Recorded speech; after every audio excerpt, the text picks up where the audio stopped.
So you living together, unmarried, in this young lady's house, leaving your house. She has children, and you're asking me for advice as to how to make that work? Bruh. I can't help you. You're wanting husband respect with boyfriend commitment. I'm sure there's a preacher down the street who'll counsel you in that. I can't do it. I'm not even careful to answer you in this.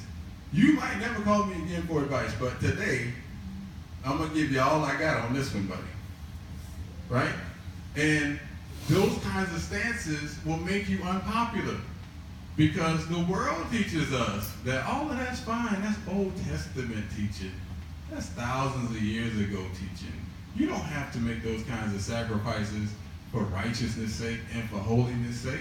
And I love this part. This is a little off topic, but I love people say, well, you didn't always do that, right? You're right. That's why I'm not the standard. Don't do the stupid stuff I did, because I did it. Amen. So they say, we're not even careful to answer you in this matter.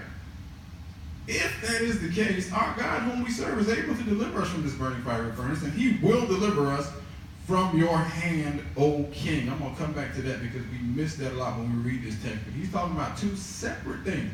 But if not, let it be known to you, O king, that we do not serve your gods, nor will we worship the gold image which you have set up. Listen, if you are going to be a disciple in a hostile environment, your faith has to be in God's purpose more so than just God's power to do what you want. We got shout the dust out the carpet faith to believe that God will deliver us. When it comes to faith that if he doesn't, he knows better than I do. That's right. You don't get many amens through that. That ain't where the church shouts. I think God can deliver me. He has the power to do it. I'm believing he will. Great. Now all I got to do is wait for an instance when he doesn't deliver you how you feel like you should be delivered, and your witness will be crumbling. But they say, you can wait on that if you want, because guess what? If he doesn't deliver me, I'm still not serving your God. Amen. Amen. If they fire me from this job, I'm still not going to compromise my principles just to pay my rent next month. If everybody walks out on me because of the stance I take and I'm all alone, That's right. I'm still not going to serve your gods. That's a whole different level of faith than, oh, I believe he'll heal my child of this disease. Well, he can. I don't know if he will. I get real nervous when I go in churches there's 4,000 and 5,000 people and the preacher's making a proclamation over all 4,000 or 5,000. It's your season for this, it's your season for that. How do you know that everybody in this room is in the same season? I have no idea what God is going to do in your life tomorrow. I don't have to know. I'm not God. Right? I prayed for healing. If God does not heal, he is no less God. And he has done you no wrong. Your life is a gift from him. And when he is ready to call you home, he has all rights, ability, and authority to call you home. If my faith is only in the fact that he can heal you, if he does not, my faith will fail me. But they say, oh, sure, he can deliver us, but guess what? If he doesn't, yeah, I'm not going to do what you asked me to do. All right, we're not cutting backroom deals for me to save my job. Not doing it. If you fire me, you just got to fire me.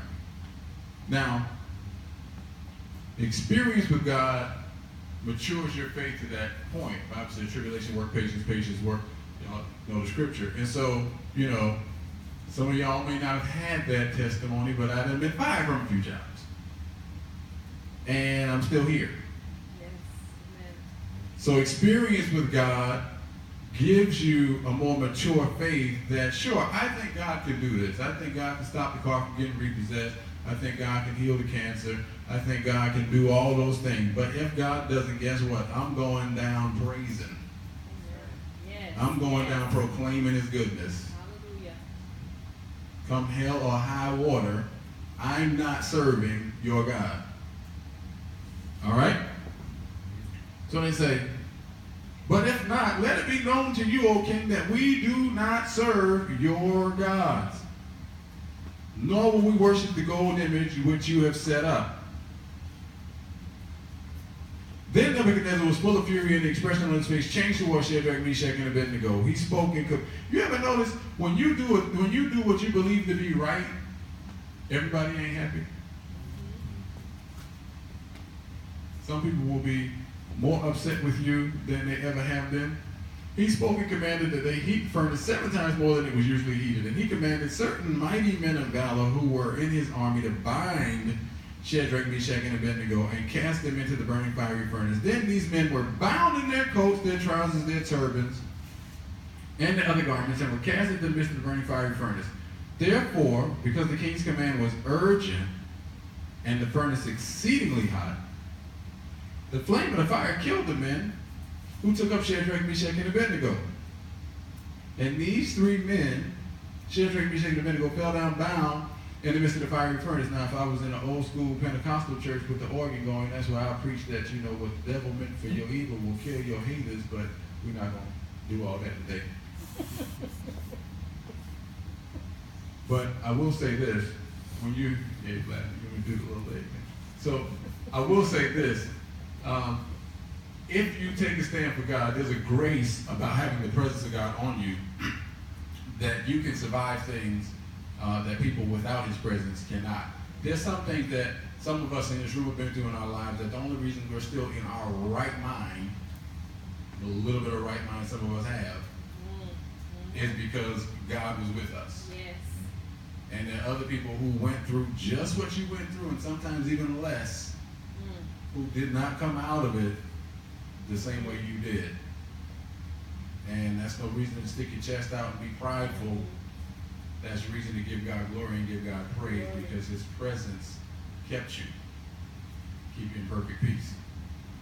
All right? So they heat the fire up 7 times hotter than normal, and even the people who tried to put them in the fire got burned up by the fire. Then King Nebuchadnezzar was astonished, and he rose in haste and spoke, saying to his counselors, did we not cast 3 men bound into the midst of the fire? They answered and said to the king, true, O king. Look, he answered, I see 4 men loose, walking in the midst of the fire, and they are not hurt in the form of the 4th light Son of God. Now this is where we shout real good, because 3 men went in, 4 men were in, so you see Jesus in the fire, but we miss what's subtle about the condition of the men in the fire. They went into the fire bound. They are in the fire loose. We often think our witness is going to be more powerful when we come out. That's right. But Nebuchadnezzar observes their freedom, their liberty, their looseness while they're in. That's critically important if you are going to be a disciple in modern day reality, in 2017 Babylon, in any hostile environment, is to recognize that your liberty is not conditional. It's not based on whether or not you get out the fire. It's not based on whether or not the marriage makes you happy every day. It's not based on whether or not your wife behaves the way you want her to behave, or your husband does all the things that you think your husband should do. If you're waiting on that, you're going to be bound, because you married a human. Hate to break the news to you. You didn't marry Jesus.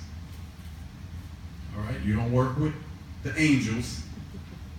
All right? So there will be circumstances and situations around you that will try to bind you, but as long as God is with you, the Bible says that where the Spirit of the Lord is, there is what? Liberty. Wherever the Spirit of the Lord is. Right? So when the Spirit of the Lord shows up in the fire, you're loose in the fire. You're loose with the illness. You're loose with the stress. You're loose with no money. You're loose with the struggle. Getting out of the struggle doesn't loose you. Getting healed doesn't loose you. The Spirit of the Lord looses you in the struggle.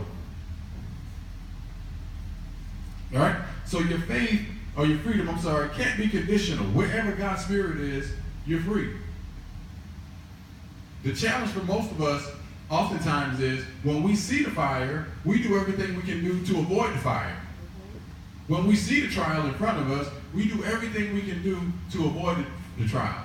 Whatever the difficult situation is that God has put before you to try you, to prove you, they have a lot of illustrations in the Bible of the refiner's fire, the purifier's fire, and what they do is they put the gold or the silver in the bubbling cauldron and they skim off all the impurities. Well, the reason some of us still 20 years in the faith still got all these impurities is we refuse to go through the fire. We do everything we can do to avoid discomfort. Everything we can do to avoid inconvenience. Everything we can do to avoid any form of struggle.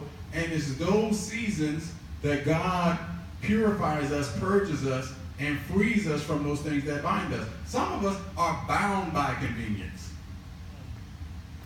Some of us are bound by comfort, bound by money, bound by popularity, bound by influence. So much so that things we want to do to take a stand for Christ, but we look around and see what it will cost us, and we don't do those things because we're bound by the trappings of this world. But as soon as we make the decision to just go in to the fire, somebody around us will observe, well, that person must be loose. All right? One more point, and I'm going to take my seat. Look, he answered, I see 4 men loose walking in the midst of the fire, and they are not hurt. The form of the fourth is like the Son of God. Then Nebuchadnezzar went near the mouth of the burning fiery furnace and spoke, saying, Shadrach, Meshach, and Abednego, servants of the Most High God, come out and come here. All right? Then Shadrach, Meshach, and Abednego came from the midst of the fire, and the satraps, administrators, governors, and the king's counselors gathered together, and they saw these men on whose bodies the fire had no power. The hair of their head was not singed, nor were their garments affected, and the smell of the fire was not on them. Nebuchadnezzar spoke, saying, Blessed be the God of Shadrach, Meshach, and Abednego, who sent his angel and delivered his servants who trusted in him. And they have frustrated the king's word and yielded their bodies that they should not serve nor worship any god except their own. Therefore I make a decree, any people, any nation, or language which speaks anything amiss against the God of Shadrach, Meshach, and Abednego shall be cut in pieces, and their houses shall be made ash heap, because there is no God who can deliver like this. Then the king promoted Shadrach, Meshach, and Abednego in the province of Babylon. A couple points and I'm done. I said earlier, there's 2 separate things that were at issue. The king says, I'm going to put you in this fire, and if your God saves you, who is this God that will deliver you from my hands? All right, now, 2 things going on. There's a fiery furnace, and there's a king who is the power of the known world at that time. The fiery furnace is a temporary struggle. That's work issues. That's health issues. That's relationship issues. But being delivered from each one of those does not deliver you from the power of this world. Those are situational, right? And so their faith had to be such that regardless of the circumstance, we're saying our God is greater than the God of this world. So even when they come out of the fire, they still have to believe God to deliver them from the hands of Nebuchadnezzar. He can heat the fire up again. Right? Some of us work on jobs, you get an annual assessment every year. You skated by last year and shouted all over the church on Sunday, Lord, they didn't fire me even though they could have. You still got to go back to work. Right? You got a whole nother year, same thing will happen. But there comes a point in your growth and maturity as disciples where you lean on God to the extent that every little situation doesn't cause you to be so flustered, so nervous, so ready to compromise, because he's delivered you out of the hands of the powers of this earth. It's not just a situational deliverance anymore. All right? Other thing is, Nebuchadnezzar makes another decree like he just made in chapter 2. So again, this is the time to be real balanced in your thinking as a believer, because just